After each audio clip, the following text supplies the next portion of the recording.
Maybe. Charles Ballard, as I said, is the director of the State of the State survey at Michigan State University, the economics guru on the other end of our AT&T line. Welcome back to the program. Thanks for having me. Governor Snyder got reelected, calling himself sort of the comeback kid. Is the economy back in our state of Michigan? Well, it's certainly on the way back. We've had, in the last 5.5 or 6 years, pretty decent growth of the economy. We've recovered a lot of the losses that we had in the previous decade, and added about 450,000 jobs since things bottomed out.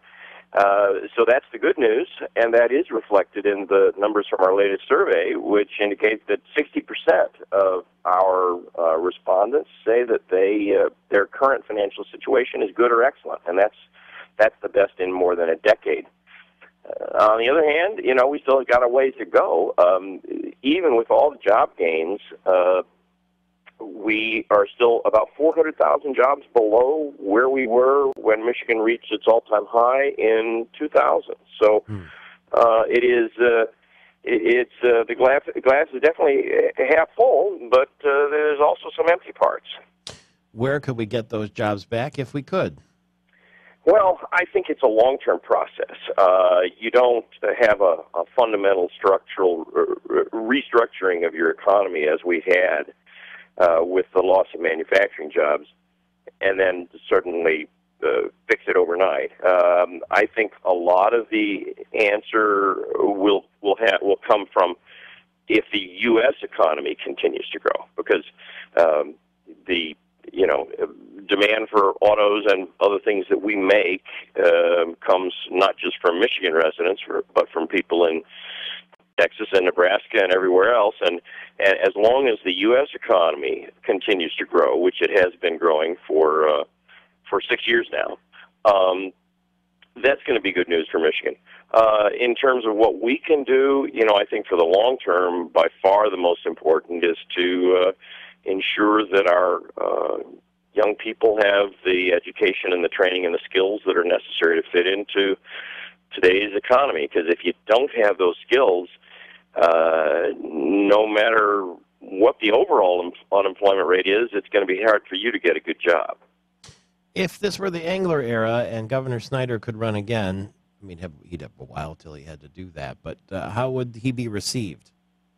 Well, his numbers, interestingly enough, even though the consumer confidence continued to increase, Governor Snyder's numbers have been essentially flat.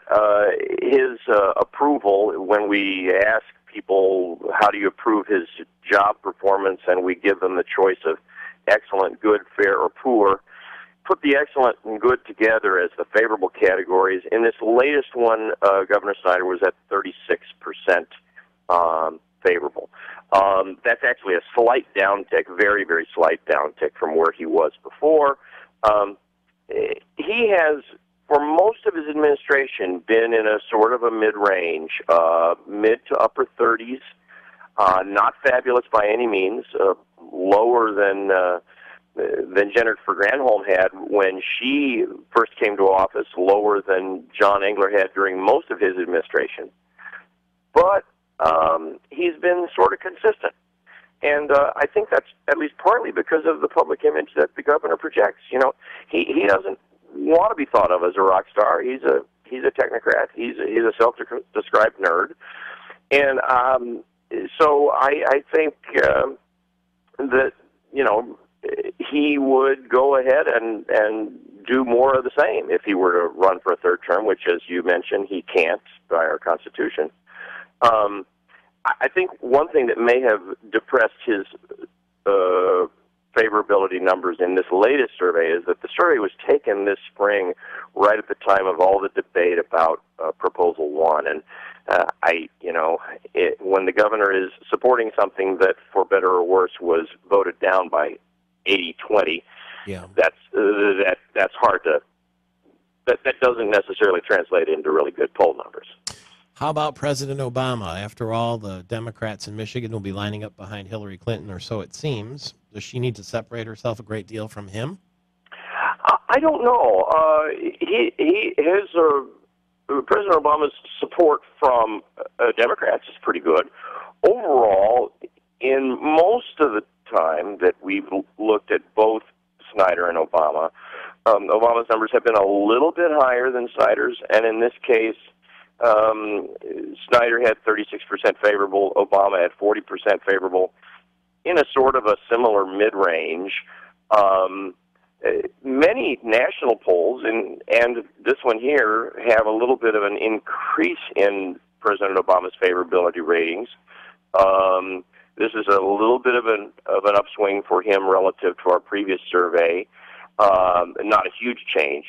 I don't know how Hillary Clinton, or for that matter, you were talking about Joe Biden, and then there's Martin O'Malley and Bernie Sanders and various others.